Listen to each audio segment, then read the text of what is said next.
Star hospital సుఖీభవకు తిరిగి స్వాగతం. Powered by AgriGold ఆయుర్ సుఖ మల్టీ స్పెషాలిటీ ఆయుర్వేదిక్ వైద్యాలయ. ఆస్తమాకు క్రమం తప్పకుండా మందులు వాడుతున్నాం. ఆహారంలోనూ వ్యాయామం విషయంలోనూ తగిన జాగ్రత్తలే తీసుకుంటున్నాం. అయినా అప్పుడప్పుడు ఆస్తమా అటాక్స్ వస్తున్నాయని బాధపడుతూ ఉంటారు చాలా మంది ఆస్తమా బాధితులు. ఇందుకు పని చేసే చోటను లేదంటే వృత్తిపరమైన అంశాల్లో ఆస్తమాను తీవ్రం చేసే ట్రిగ్గర్ ఫ్యాక్టర్స్ ఉండొచ్చు. ఇలాంటప్పుడు అలాంటి ఆస్తమా ప్రేరేపకాల విషయంలో తగిన జాగ్రత్తలు తీసుకోవాల్సి ఉంటుంది. పని చేసే చోట ఆస్తమాను తీవ్రం చేసే ప్రేరేపకాలు, వాటి విషయంలో తీసుకోవాల్సిన జాగ్రత్తల గురించి డాక్టర్ని అడిగి ఇప్పుడు తెలుసుకుందాం.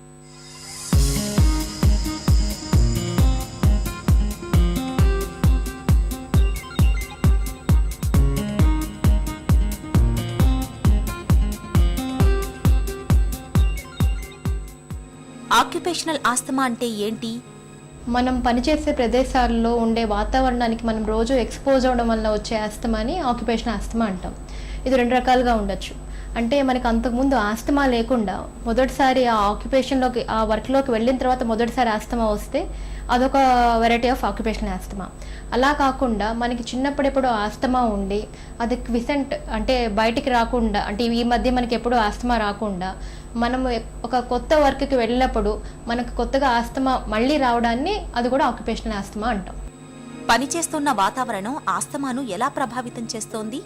పనిచేసే ప్రదేశాల్లో చిన్న చిన్న సూక్ష్మ రేణువులు ఉండడం వలన ఈ సూక్ష్మ రేణువులు మన శ్వాస నాళాలని సెన్సిటైజ్ చేస్తాయి. ఈ సెన్సిటైజ్ చేసినప్పుడు మనం కొత్తగా ఆస్తమా డెవలప్ చేయొచ్చు. అలా కాకుండా కొన్ని రకాల వర్క్ ప్లేసెస్లో, అంటే కొన్ని ఫార్మస్యూటికల్ ఇండస్ట్రీస్లో కానీ కెమికల్స్ ఎక్కువ ప్రొడ్యూస్ అయ్యే ఇండస్ట్రీస్లో లైక్ మనకి ఫార్మాల్డిహైడ్ కానీ క్లోరిన్ కానీ ఎక్కువ ప్రొడ్యూస్ అయినప్పుడు ఆ రసాయనాలు మన ఎయిర్వే మీద అంటే శ్వాస నాళాల మీద పనిచేసి ఆ శ్వాస నాళాలని ఇరిటేట్ చేయడం వల్ల కూడా ఆస్తమా రావచ్చు. ఎలాంటి వృత్తుల్లో ఉన్నవారికి ఆస్తమా దాడి తీవ్రంగా ఉండే అవకాశం ఉంది? ఏ ప్రొఫెషన్స్లో అయితే మనము డస్ట్ ఎక్స్పోజర్ ఎక్కువ ఉంటుందో లేదా కెమికల్స్ ఎక్స్పోజర్ ఎలా ఉంటుందో, అంటే ఇప్పుడు ఫర్ ఎగ్జాంపుల్ మనకి నూర్పిడి చేసేటప్పుడు రైతులకి రావచ్చు. అలా కాకుండా కన్స్ట్రక్షన్ ఫీల్డ్లో ఉన్న వాళ్ళు డస్ట్ ఎక్కువ ఎక్స్పోజ్ అయిన వాళ్ళకి రావచ్చు. అలా కాకుండా ఇంకా రైస్ మిల్లో దాల్ మిల్లో వర్క్ చేసే వాళ్ళకి ఆస్తమా రావచ్చు. ఇంకా మనకి చెక్క పని చేసే వాళ్ళు ఉంటారు కదండి, వడ్రంగి, ఈ దుమ్ముకి రోజు ఎక్స్పోజ్ అవ్వడం వల్ల కానీ, లేకపోతే వెల్డర్స్లో కొంతమంది ప్లాటినం వర్క్ చేసే వాళ్ళలో, ఇలాంటి వాళ్ళందరికీ కూడా ఆస్తమా ఆక్యుపేషనల్ ఆస్తమా వచ్చే అవకాశం ఉంటుంది. ఇది కాకుండా మనకి ఇప్పుడు మన సెమీ అర్బన్ ఏరియాస్ అంతట్లో ఫార్మస్యూటికల్ ఇండస్ట్రీలో వర్క్ చేసేవాళ్ళు ఉంటారు. వాళ్ళు ఎప్పుడు ఎక్కువ కెమికల్స్కి ఎక్స్పోజ్ అవుతూ ఉంటారు. Because of the certain chemical reactions వాళ్ళకు కూడా ఈ ఆక్యుపేషనల్ ఆస్తమా వచ్చే అవకాశం ఉంటుంది. పనిచేస్తున్న వాతావరణం ఆస్తమాను తీవ్రం చేస్తున్నట్లు ఎలా గుర్తించాలి? పనిచేసే ప్రదేశాల్లో వచ్చే ఆస్తమా మొదట ఎలా ఉంటుందంటే, ప్రాథమిక దశలో మనము వర్క్ ప్లేస్లో వెళ్ళినప్పుడే మనకి దగ్గు రావడము లేదా ఆయాసం ఎక్కువ రావడము ఉంటాయి ఇనీషియల్ స్టేజెస్లో.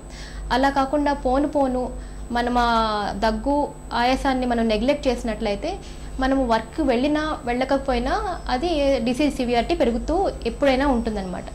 దీన్ని ఎలా డిఫరెన్షియేట్ చేయొచ్చు అంటే, మనం ఒక 2 వారాలు మనము వర్క్ నుంచి బ్రేక్ తీసుకున్నట్లయితే ఈ దగ్గు ఆయాసము సివియారిటీ మొదట్లోనే అంటే ప్రాథమిక దశలోనే తగ్గినట్లయితే దీన్ని మనం డిఫరెన్షియేట్ చేయొచ్చు అనమాట. ఈ వర్క్ ప్లేస్ వలన వస్తుంది ఆస్తమా అనేది.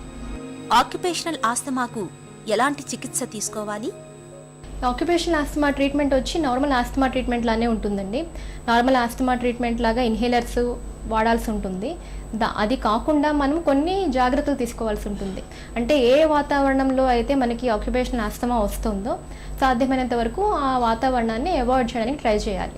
అలా కాదు, మనకి ఆ వాతావరణం అవాయిడ్ చేయడం అసలు మనకి ప్రాక్టికల్గా పాసిబుల్ కాదు అనుకుంటే మనకు కొన్ని జాగ్రత్తలు తీసుకొని మన ప్రొటెక్టివ్ ఎక్విప్మెంట్ ఏమైనా యూజ్ చేయడం వల్ల మనం కొంతవరకు అవాయిడ్ చేయొచ్చు. ఈ ఆక్యుపేషనల్ ఆస్తమా ఏదైతే కొన్ని ఆక్యుపేషన్స్లో వస్తుందో, కొన్ని ఆక్యుపేషన్స్ వాళ్ళు మానేయడం లేదా వదిలేయడం ద్వారా కొన్ని రోజుల తర్వాత మెడిసిన్స్ కూడా వాడవలసిన అవసరం ఉండకపోవచ్చు అండి వాళ్ళకి.